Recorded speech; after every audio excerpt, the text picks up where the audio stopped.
Hi అందరికి. ఇవాళ నేను బెండకాయ కర్రీ చేస్తున్నా అనమాట. నేను ఎప్పుడు బెండకాయ కర్రీ వండినా మా ఆయన అబ్బా బెండకాయ అంటాడనమాట.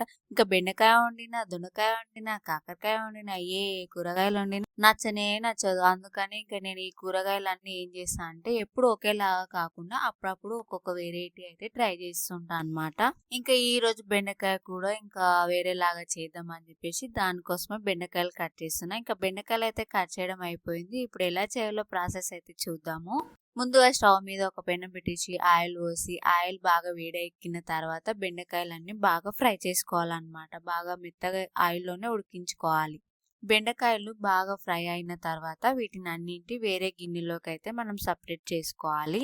ఆ తర్వాత అందులోకి 2 టమాటాలు కట్ చేసుకుని అందులో ఒక 5-6 వెల్లుల్లి రెబ్బలు, ఇంకా ధనియాలు, మిరియాలు, బగారా ఆకు, ఇంకా కస్తూరి మేతి, 2-3 ఎండుమిర్చి కూడా వేసుకోవాలి. ఆ తర్వాత అందులో కొద్దిగా వాటర్ వేసి బాగా మెత్తగా అయితే మిక్సీ పట్టుకోవాలన్నమాట. బాగా మెత్తగా మిక్సీ పట్టుకున్న తర్వాత మనం ఇందాక బెండకాయలు ఫ్రై చేసుకున్నాం కదా, అదే ఆయిల్లో కొద్దిగా జీలకర్ర ఆవాలు, పచ్చిమిర్చి, ఉల్లిగడ్డ వేసి బాగా వేయించుకోవాలి.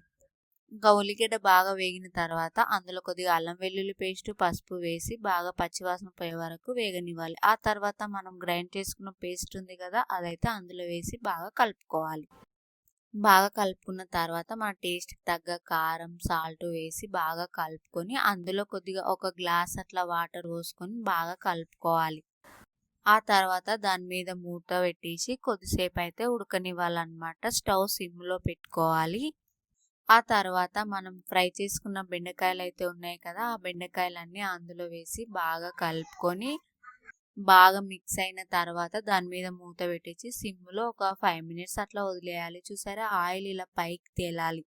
ఇలా ఆయిల్ పైకి వచ్చిన తర్వాత సన్నగా కట్ చేసిన కొత్తిమీర అందులో వేసుకొని ఆ తర్వాత మూత పెట్టేసి స్టవ్ ఆఫ్ చేసుకోవాలి.